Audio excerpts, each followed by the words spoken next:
خداوند قدوس نے ایک ایسی ذات کو نمونے کے طور پر بھیجا ہے جس کی زندگی ہمارے لیے کافی ہے زندگی گزارنے کے لیے. اب اس نمونے کے بعد کسی اور نمونہ کی ضرورت نہیں ہے. وجہ یہ ہے کہ صرف یہ قرآنی بات ہوتی یا حدیث کی بات ہوتی ہمارے برادران اسلام اس پر اشکال کر سکتے تھے کہ یہ تو تمہاری مذہبی کتاب ہے جس کے اندر ساری چیزیں لکھی ہوئی ہیں، لیکن معاملات رسول اللہ صلی اللہ علیہ وسلم کی ذات کا یہ ہے کہ انہوں نے آ کر کے باضابطہ عملی طور پر اس چیز کو پیش کیا کہ کیسے ضروری ہے، اور ایک قوم جناب رسول اللہ صلی اللہ علیہ وسلم کی لائی ہوئی شریعت پر عمل کر کے کیسے کامیاب ہو سکتی ہے، اس کی عملی نظیر پیش کرنا، یہ ہے قابلیت. چنانچہ دنیا نے دیکھا ہے اس بات کو کہ ایک جماعت جسے صحابہ کرام رضوان اللہ علیہ اجمعین کہا جاتا ہے، انہوں نے نبی اکرم صلی اللہ علیہ وسلم کی لائی ہوئی شریعت پر عمل کی اور پھر دنیا کے اندر کامیاب ہی ہوتے چلے گئے. چنانچہ اس موقع پر اس زمانے میں جو اس زمانے کے سپر پاور ممالک کہے جاتے تھے، مثال کے طور پر آج امریکہ اور فرانس کو لے لیں یا یورپ اور ویسٹرن سویلائزیشن کے ساری تحریکات کو لے لیں، تو روم اور فارس کہا جاتا تھا اس زمانے میں. لہٰذا نبی علیہ السلام کہ ان صحابہ نے عملی طور پر ان کو اپنے قدموں میں جھکایا، عملی طور پر. اب یہ صرف قرآن حدیث کی بات تک محدود نہیں رہی، بلکہ دنیا نے اپنی نگاہوں سے دیکھا کہ واقعتاً شریعت محمدیہ کے اندر جاذبیت ہے، ایک پاور ہے، کامیاب ہونے کے لیے ایک راز ہے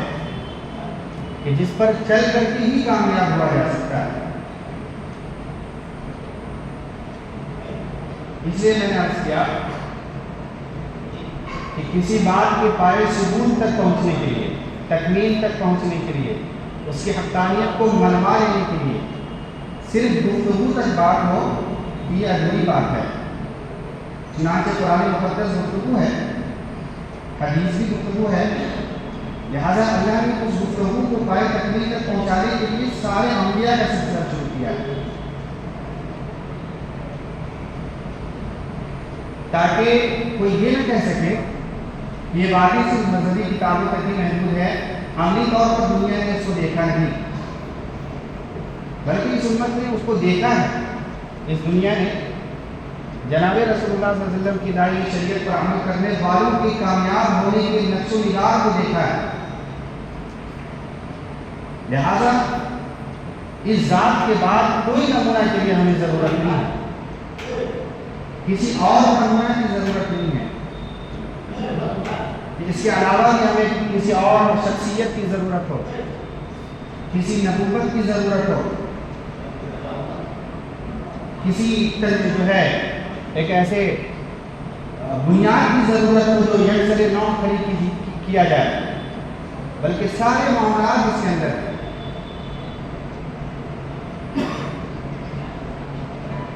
اسی معاملات کو درہم برہم کرنے کے لیے، ختم کرنے کے لیے رسول اللہ صلی اللہ علیہ وسلم کی زندگی کے اندر لوگوں نے اور یہودیوں نے، نصرانیوں نے مل کر کے ایک شخص کو جنم دیا تھا. یہ جو بنیاد بنا ہوا ہے نبی علیہ السلام کی ذات اور ذات کے ساتھ نبوت کا ایک ٹائٹل، اس کو آپ ختم کیجیے، نبوت کو تقسیم کر دیجیے، نبوت کو تقسیم کر دیجیے. تو اب یہ ہوگا کہ جب نبوت کے معنی تقسیم ہوں گے، ایک نہیں کئی ایک ذات کے اندر جب نبوت منقسم ہو جائے گی تو وہ چیز جو وحدانیت والی تھی وہ ختم ہو جائے گی. لہٰذا مسلمہ کذاب کو کھڑا کیا تھا اس زمانے میں، اور اس نے دعویٰ کیا کہ میں نبی ہوں۔ بات سمجھنے والی ہے کہ اسلام کو مٹانے کے لیے جو سب سے پہلا حربہ استعمال کیا گیا، سب سے پہلا حربہ، حربے تو بہت سارے ہیں آج دنیا میں، آپ دیکھ رہے ہیں کہ الگ الگ طریقوں سے کتنے رونما ہو رہے ہیں، الگ الگ طریقوں سے، اس کے نام الگ ہوتی ہے، ذہنیت الگ ہوتی ہے، تعلیم الگ ہوتی ہے، سوچ الگ ہوتی ہے، فکر الگ ہوتے ہیں، بولنے کا انداز، رہنے سہنے کے انداز عجیب عجیب طرح ہوتے چلے جا رہے ہیں۔ لیکن ان سب سے پہلا جو فتنہ رونما ہوا تھا شریعت محمدیہ کو مٹانے کے لیے اور اس نقطے کو ختم کرنے کے لیے، وہ یہ ہے کہ نبی علیہ السلام کی جو ذات ہے اس کے اندر تفریق کرو، نبوت کو کئی ایک حضرات پہ تقسیم کر دو، اور یہ کہو کہ یہ عرب کے نبی، یہ عجم کے نبی، یہ فلاں علاقے کے نبی، یہ وہاں کے نبی۔ جب یہ معاملات ہوں گے تو ان میں جو علاقے کے نبی ہیں، ایک ہم اپنا بھی نبی گھسا دیں گے اور وہ ہماری بات کرے گا جو ہم چاہیں۔ جیسے کہ آپ حضرات کے علم میں ہوگا کہ 13ویں صدی کے اندر قادیان کے علاقے سے پیدا ہوا مرزا قادیانی، جس کا نام ہے، اس نے بھی پورا ڈھانچہ رسول اللہ صلی اللہ علیہ وسلم کا اختیار کیا، جو طریقہ نبی کا تھا وہ طریقہ، ان پر وحی بھی آ رہی ہے، ان پر کتاب اللہ بھی اتر رہی ہے، ان کے سارے معاملات مسلمانوں جیسے ہیں، بعض مرتبہ وہ کلمہ بھی پڑھ لیتے ہیں، نماز پنجگانہ پڑھتے ہیں، سارے معاملات تھے۔ ان کا معاملہ یہ تھا کہ نبی نبی ہوں علاقے کے اعتبار سے، اور بات کرتا تھا انگریزوں والی، بات کرتا تھا اسلام کے دشمنوں والی، بات کرتا تھا مسلمانوں کے ایمان کو چھین لینے والی۔ یہ آج کا طریقہ نہیں ہے، یہ طریقہ مسلمہ کذاب یعنی نبی علیہ السلام کی زندگی سے ہی شروع ہے فتنوں کا، اور یہ ترتیب کہ نبوت کے اندر تقسیم کرنا شروع کرو، اس کے لیے الگ الگ تعبیریں کرو، الگ الگ زاویے بناؤ، باتیں رکھو، ایسا نہیں ایسا ہے، ایسا نہیں ایسا ہے، یہ بھی صحیح ہو سکتا ہے، دلائل ہو، یہ سارے معاملات چلتے رہے۔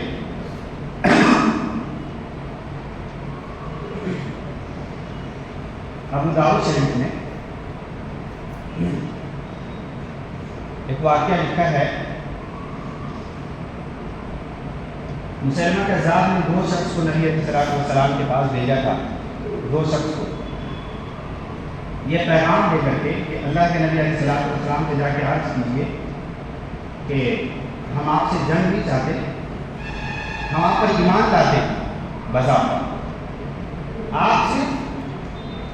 اتنی بات مان جائیے کہ میں عجم کا نبی ہوں، یمن کا، اور آپ عرب کے نبی،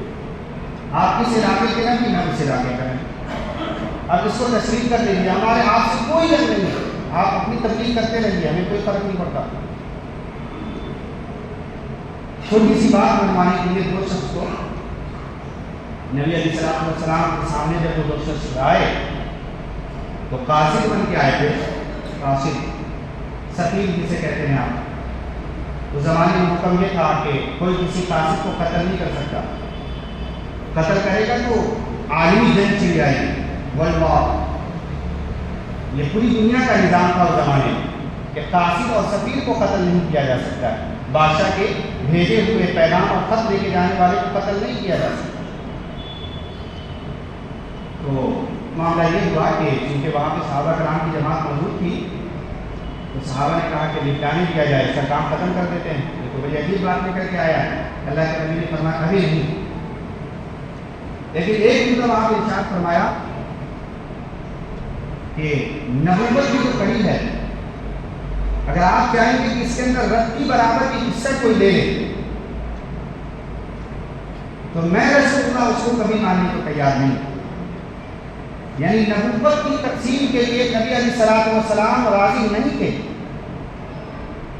اور صاف لفظوں میں اعلان کیا تھا کہ نہیں، آخری نبی صرف میں ہوں، نبوت مجھ پر ختم کر دی گئی ہے، میرے بعد کوئی نبی نہیں۔ مسلم شریف کی روایت ہے کہ نبی علیہ السلام نے 5 چیزوں کی طرف اشارہ فرمایا کہ 6 چیزیں یعنی انبیاء سے مجھے ممتاز کر دیا گیا، اللہ نے مجھے عنایت فرمائی اور مجھے ممتاز کر دیا گیا، بڑھا دیا گیا، جو دیگر اقوام کے اندر نہیں تھی، دیگر جو ہے نبیوں کو نہیں عطا فرمائی گئی، مجھے عطا فرما دی گئی۔ اس کے اندر شروع میں جواب الکریم کے الفاظ ہیں، آخر میں یہ ہے کہ مجھے نبیوں کا خاتم بنا کے بھیجا ہے اور دیگر انبیاء کو نہیں بنایا۔ میں یہ واقعہ بتا رہا تھا مسلمہ کذاب کا، بہرحال وہ مجلس ختم ہو گئی، اللہ کے نبی نے ان دونوں قاصدوں کو روانہ کر دیا۔ ایک روایت میں آتا ہے کہ حضرت عثمان ابن عفان کے دور میں خلافت میں نبی علیہ السلام وفات پا گئے، حضرت ابو بکر صدیق وفات پا گئے، عمر بن خطاب اور حضرت علی۔ حضرت عثمان کے زمانے میں جب ان کی خلافت ہے تو عبداللہ بن مسعود رضی اللہ تعالیٰ جو مفسر قرآن ہیں اور بھیجا گیا تھا کہ جا کر کے وہاں پہ کام کیجیے، تو یہ عبداللہ بن مسعود اس مجلس میں شریک تھے جب یہ 2 قاصد آئے، اور ایک زمانہ گزر چکا ہے، طویل زمانہ ہوا یہ کہ جب جا رہے تھے حضرت عبداللہ بن مسعود اونٹ پر یعنی کہ گھوڑے پر سوار ہو کر کے، تو جانے سے پہلے اس گاؤں میں پہنچے تو بہت سارے لوگ استقبال کرنے آئے، کیونکہ ایک صحابی رسول ہے اور آخر زمانہ ہے، تو صحابیوں کا آخر زمانہ چل رہا ہے، تو لوگوں نے استقبال کیا بڑھ چڑھ کر کے، یہ نبی کا صحابی اور مفسر قرآن ہیں، بڑے اللہ والے، تو لوگ گئے استقبال کرنے کے لیے۔ ان میں ایک وہ شخص تھا جو ان 2 میں سے قاصدوں میں سے ایک تھا، اور ایک تو وفات پا چکا تھا، بلکہ وہ ایمان قبول کر چکا تھا، بعض روایت میں آتا ہے۔ ایک زمانہ پہلے حضرت عبداللہ بن مسعود کی اس شخص پہ نگاہ پڑی تھی تو ان کو پہچان لیا وہاں پر، کہا کہ آپ وہی جو قاصد بن کے نبی علیہ السلام کے پاس گئے تھے؟ کہا جی میں وہی ہوں۔ کہا ابھی بھی وہی چیز مانتے ہو، اسی عقیدے پر قائم ہو کہ نبی علیہ السلام کی نبوت تقسیم کر دی جائے اور غیر نبی کو بھی نبوت عطا کر دی جائے؟ اس شخص نے کہا جی ہاں، میں ابھی بھی اس عقیدے پر مانتا ہوں اور مسلمہ کو اپنا نبی تسلیم کرتا ہوں۔ حضرت عبداللہ بن مسعود رضی اللہ تعالیٰ والی کو بلایا اور بلانے کے بعد ان کو کہا کہ میں اس وقت تک اپنی سواری سے نہیں اتروں گا جب تک کہ اس کا صفایا نہیں کر دیا جاتا، اس کو قتل کیا جائے گا۔ احساس دلانا چاہتا ہوں کہ ختم نبوت کا معاملہ کیا ہے۔ حضرت عبداللہ بن مسعود کی زندگی جہاد میں نہیں گزری ہے۔ اگر کوئی شخص ہے کہ یہ تو جنگ و جدل والے صحابی تھے، حضرت عبداللہ بن مسعود کی زندگی تفسیر قرآن میں گزری ہے، لوگوں کے دلوں کو پاک صاف کرنے میں گزری ہے، لیکن ایسے موقع پہ اتنے سخت ہو گئے، کہا کہ نہیں اس کو پہلے صفایا کیا جائے پھر میں اپنی سواری سے اتروں گا ورنہ جا رہا ہوں واپس۔ لہٰذا اس کا کام تمام کیا گیا، پھر انہوں نے اترے اپنی سواری سے۔ تو تقسیم نبوت کسی حد تک جائز نہیں ہے، کسی بھی حد تک۔ بعض لوگ آنے کے بعد کہا کہ ہمیں تشریعی نبی بنا لو۔ نبوت دو چیز کے نام ہے، ایک ہوتا ہے نبی، ایک ہے رسول۔ کیونکہ ہمیں پڑھے لکھے لوگ ہیں، جو نہیں پڑھے لکھے لوگ ہیں، میں یہ سمجھتا ہوں نیچے طبقے والے بھی سمجھ جائیں گے بات کو، نبی اور رسول کی تعریفات الگ الگ ہیں۔ نبی جو ہوتا ہے اور رسول، ان دونوں میں فرق ہے۔ ایک ہوتا ہے جس کو شریعت دی جائے، شریعت، نئی کتاب دی جائے،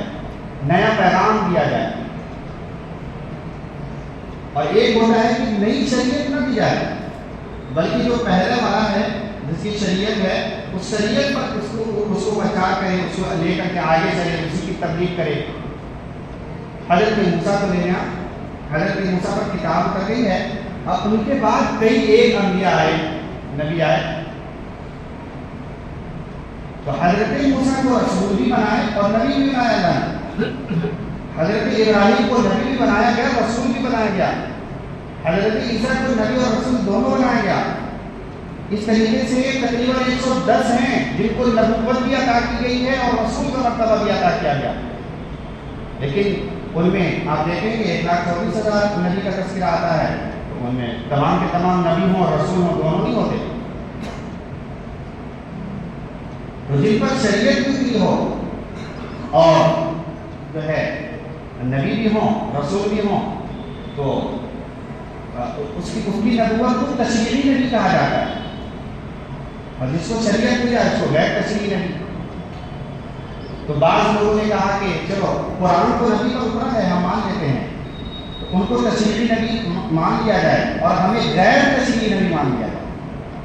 یعنی ہم سب پرچار کرنے کے لیے بھیج دیے گئے۔ بعض لوگوں نے یہ کہا کہ ہمیں مان دو، بعض لوگوں نے کہا، بعض یا اسی شخص نے کہا کہ ہم کو ذلی مان دو، نبی کا سایہ مان لو، ہم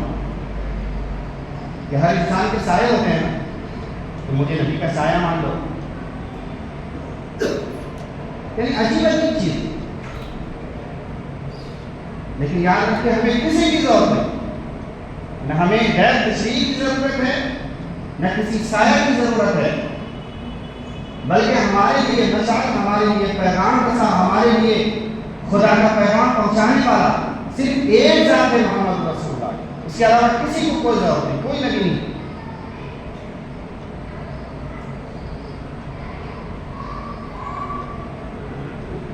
یہ پیغام ہے اور یہ عقیدہ اتنا مضبوط ہے، یاد رکھیے۔ آپ کو ایک علمی نکتہ بیان کرتا ہوں، لیکن مزہ بہت آئے گا سن کر کے، تازہ دم ہو جائیں گے۔ قرآن خدا کی کتاب ہے اور قرآن کا ایک لفظ سچا، صادق، حق بحق سچا ہے، انکار کرنے والا کافر ہے، مشرک ہے، مرتد ہے، اس پر ہمارا ایمان ہے۔ حدیث میں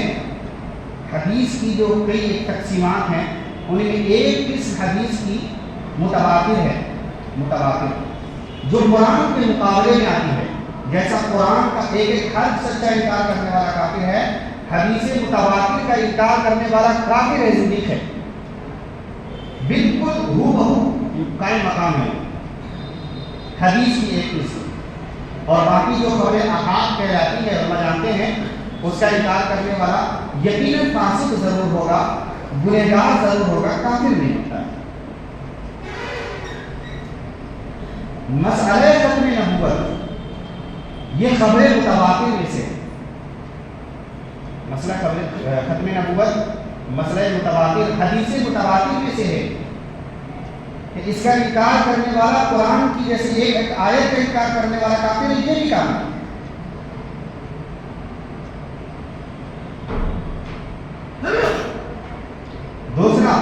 دوسری بات کہ مسئلہ ختم نبوت یہ اجماع سے ثابت ہے، اس پر تمام امت کے فقہاء، علماء، صحابہ اور بڑے بڑے ہمارے اہل اللہ کا اجماع ہے۔ اجماع کسے کہتے ہیں؟ اجماع کا معنی جو ہوتا ہے، مثال کے طور پر آپ لوگ بتائیں کہ آپ نے اپنی آنکھوں سے جناب رسول اللہ صلی اللہ علیہ وسلم کی ذات کو دیکھا ہے؟ کوئی ہم میں سے کوئی کھڑا ہو کے کہے کہ میں نے دیکھا ہے، اللہ کے نبی کی ذات کو دیکھا ہے؟ نہیں دیکھا ہے، لیکن یقین کتنا ہے؟ دیکھنے سے بھی زیادہ یقین ہمیں نبی علیہ السلام کے وجود کا، آنے کا، دنیا میں پیدا ہونے کا اتنا ہے، جتنا ہم دیکھتے نہیں اس سے زیادہ ہمیں یقین ہے کہ یقیناً اللہ کے نبی پیدا ہوئے ہیں۔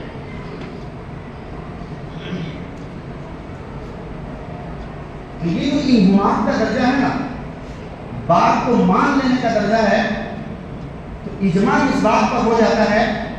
اس بات کی حقانیت بھی ایسے ہی ثابت ہوتی ہے جیسے کہ دیکھنے سے زیادہ یا دیکھنے کے مدے مقابل۔ جس بات پر تمام صحابہ متفق ہوں، جس بات پر تمام تابعین متفق ہوں، تبع تابعین متفق ہوں، علماء محدثین و مفسرین فقہاء متفق ہوں، اس بات کو اجماع کہا جاتا ہے۔ مسئلہ ختم نبوت پر ساری جو ہے شخصیات متفق ہے۔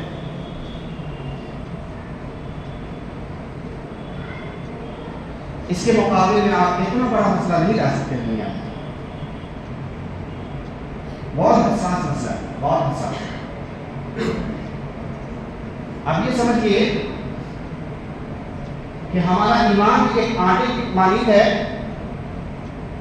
بال کے مانند ہے، اور جس طریقے سے اس کے اندر سے بال کو آٹے سے کھینچ لیا جاتا ہے، ختم نبوت ایسا ہے کہ اگر فوراً ذرہ برابر بھی نکلا ایمان ختم، فوراً ایمان ختم۔ ہم مسلمان نظر آئیں گے داڑھی اور ٹوپی سے، مسلمان نہیں رہ سکتے۔ ہمیں لوگ محمد کے نام سے یاد کریں گے، عبد الرحمن کے نام سے دنیا والے یاد کریں گے، لیکن یاد رکھیے کہ جس نے نبوت کی تقسیم کی وہ مسلمان نہیں ہے۔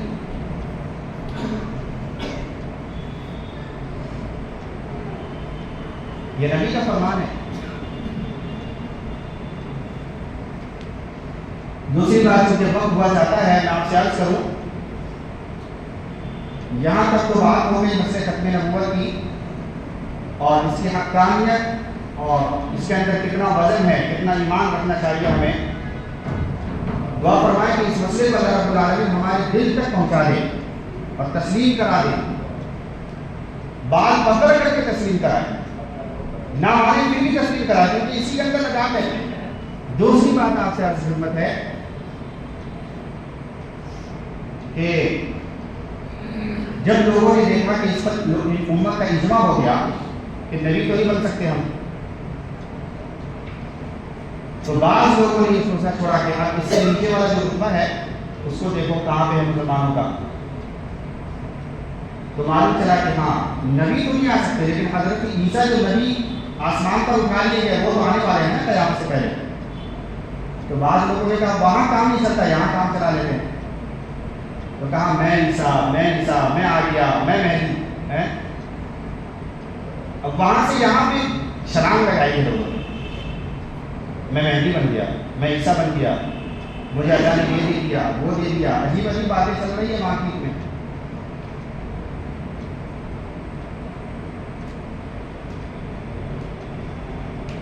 اب یہاں کیا کریں گے؟ یاد رکھیے یہ بھی ہمارے ایمان کا حصہ ہے۔ ہم میں سے کوئی بھی شخص، چاہے ہمارا بچہ ہو، بوڑھا ہو، جوان ہو، پڑھا لکھا جاہل ہو، کوئی بھی ہو، کسی کو نبی تسلیم تو نہیں کر سکتا۔ مجھے یہاں تک یقین ہے کہ ہم میں سے ہر شخص مجھ سے زیادہ ایمان رکھتا ہے کہ کسی کو نبی نہیں مانے گا، لیکن جہاں تک حضرت عیسیٰ اور حضرت مہدی کا معاملہ آتا ہے پھسل جا رہے ہیں، بہت پھسل رہے ہیں لوگ۔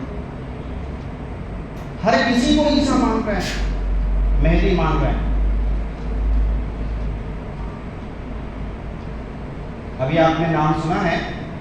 شکیل ابن حنیف کا، یہ آپ کے صوبہ بہار کا رہنے والا ہے، دربھنگہ کا، رتن پور عثمان پور جگہ کا نام ہے۔ فی الوقت وہ ابھی اورنگ آباد مہاراشٹر کے اندر رہتا ہے۔ دلی کے اندر اس کی پٹائی ہوئی تھی تو وہاں سے وہاں چلا گیا۔ اس نے بھی عیسیٰ اور مسیح ہونے کا دعویٰ کیا ہے، مہدی ہونے کا دعویٰ کیا ہے۔ اب اس کے پاس کیا ہے؟ مطلب دلائل کی روشنی ہے، کچھ ہے نہیں۔ میں لوگوں سے کہتا ہوں، بلکہ انہی لوگوں سے جو ان کے ماننے والے ہیں، کہ بھائی ایک کام کرو، حدیث کی تمام کتابیں اٹھاؤ، سیاہ سکہ اٹھاؤ، مصنف ابن عبد الرزاق، مصنف ابن ابی شیبہ اٹھا لو، مسند احمد بن حنبل اٹھا لو، انس بن مالک کی پوری روایات اٹھا لیجیے، ذخیرہ احادیث کائنات میں جتنی ہیں سب اٹھا لیجیے، نیچے آ جائیے تاریخ کی جتنی کتابیں سب اٹھا لیجیے، اور سب کو ایک جگہ رکھیے، اور رکھ کر کے شکیل ابن حنیف کی ذات کو یہاں پہ رکھیے، اور ان میں سے ایک حدیث کو یا ایک کسی بھی ایک مدعے کو اٹھائیے اور اس کے اوپر لگائیے کہ یہ اس کے مزاج ہے۔ اللہ کی قسم کھا کے کہتا ہوں کہ صراحتاً صحیح چیز صراحت کے ساتھ کوئی بغیر تعبیر نہیں چلے گی، تشریح نہیں چلے گی،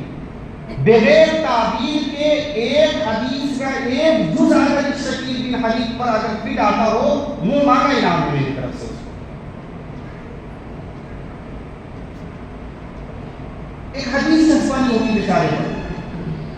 نبی نے بتایا کہ اس کا نام محمد ہوگا، نہ اس کا نام محمد ہے،